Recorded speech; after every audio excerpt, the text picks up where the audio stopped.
మేడ్చల్ జిల్లా CMR college CC కెమెరాల వీడియోల ఘటన తీవ్ర చర్చనీయాంశంగా మారింది. యాక్షన్ తీసుకోకపోతే ఆందోళన ఉధృతం చేస్తామని కూడా విద్యార్థినులు హెచ్చరించారు. ఇటు విద్యార్థి సంఘాలు కాలేజీకి చేరుకుంటున్నాయి. ఏబీవీపీ నాయకులు నిన్నటి విద్యార్థినులకు మద్దతు తెలుపుతుండగా కాసేపటి క్రితం ఎన్ఎస్యుఐ విద్యార్థులు కాలేజ్ వద్దకు చేరుకున్నారు. హాస్టల్ లోపలికి వెళ్లడానికి పర్మిషన్ లేనప్పుడు ఎలా వెళ్తారని సిబ్బంది ప్రశ్నించడంతో అక్కడ ఉద్రిక్తత నెలకొంది.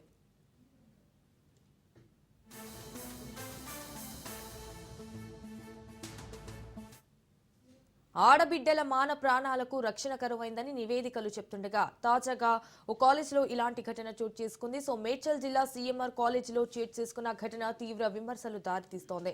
విద్యార్థినుల వాష్రూమ్స్ దగ్గర సీసీ కెమెరాలు ఏర్పాటు చేసి వీడియోలు తీస్తున్నారని విద్యార్థినులు పెడబొబ్బులు పెడుతున్నారు. అయితే లక్షలు పోసి చదివిస్తున్న కార్పొరేట్ విద్యాసంస్థల్లో కనీసం అమ్మాయిలకు రక్షణ లేదా అని తెలుస్తోంది.